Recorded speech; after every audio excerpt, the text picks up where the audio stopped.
कराची की सड़कों का हाल किसी से ढका छुपा नहीं है। शायद मुस्तफ़ा कमाल साहब के ज़माने में आखिरी दफ़ा कराची में काम हुआ था और अगले 10 साल गुजर गए हैं, कोई कराची की मरम्मत नहीं हो सकी है। लेकिन जो नुकसान कराची की सड़कों का 2020 की बारिश के बाद हुआ है, उसके बाद चाहे डिफेंस का इलाका हो, चाहे क्लिफ्टन का इलाका हो, चाहे नाज़माबाद हो, चाहे गुलबर्ग हो, चाहे कोरंगी हो,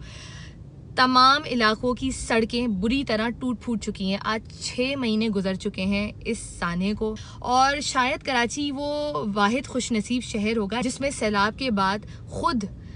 आर्मी चीफ तशरीफ़ लाए और वज़ीर आज़म साहब ने कराची के लिए पाकिस्तान की तारीख़ का और पाकिस्तान के कुल बजट से भी बड़ा 1100 अरब के पैकेज का ऐलान किया। तो हम सबको लगा कि जैसे कराची के मसले हल हो ही जाएंगे, लेकिन आज 6 महीने गुजर चुके हैं। कराची की सड़कें वही ज़बू हाली का शिकार हैं। आप जब अपनी गाड़ी लेके, मुझ जैसा आम इंसान जिसकी एक छोटी सी गाड़ी हो, वो लेकर इन सड़कों पर से गुजरते हैं तो शायद 2-4 गालियाँ आपके मुंह से निकल जाती होंगी। आप चाहे 2 साल पुराने अखबार देख लें या चाहे 10 साल पुराने अखबार देख लें, अगस्त और सितंबर की तारीख़ों में आपको अखबार में एक ही हेडलाइन नज़र आएगी, कराची में बारिश हुई जिसके बाद नाले ओवरफ्लो हो गए और नालों की सफाई इसलिए नहीं हो सकती क्योंकि उनके ऊपर तजावज़ात हैं। हुकूमत कोशिश कर रही है कि इन मसाइल का हल पेश करे, लेकिन आज 2021 हो गया है और पिछले साल जो पैकेज हमें मिला है, मेरे ख्याल में उसके बाद इससे बड़े पैकेज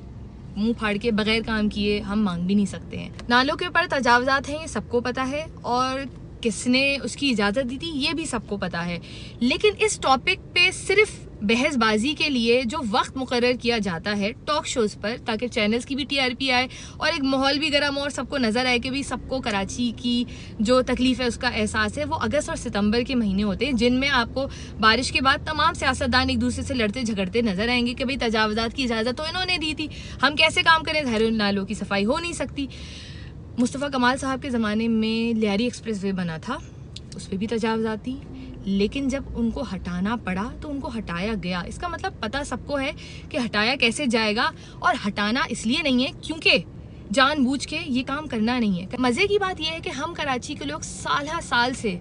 इस कदर बुनियादी सहूलियात से महरूम रहे हैं कि अगर कोई MPA, कोई MNA गलती से अपने इलाके की सड़क को सही करवा देता है तो हम उसके ऐसे शुक्रगुजार होते हैं जैसे कि वो अपनी जेब से ये तमाम खर्चे हमारे लिए कर रहा है। तो मैं इन तमाम लोगों को याद दिलाती चलूँ कि आपके इलाके में अगर एक स्ट्रीट लाइट भी लगती है तो वो आपके पैसे से लगती है, और कराची वो शहर है जो FBR की 2018 की रिपोर्ट के मुताबिक 572 बिलियन रुपए टैक्स जमा करा रहा है, और उसकी आबादी कितनी बताई गई है 2017 की मरदमशुमारी में 14.5 मिलियन। लाहौर की आबादी कितनी बताई गई है 11 मिलियन, और लाहौर कितना टैक्स जमा करा रहा है 200 बिलियन। कराची के टैक्स से आधे से भी कम टैक्स, लेकिन पूरी सहूलतें। इतना टैक्स भरने के बाद भी ना ही हमारे घर के नलकों में पानी आता है,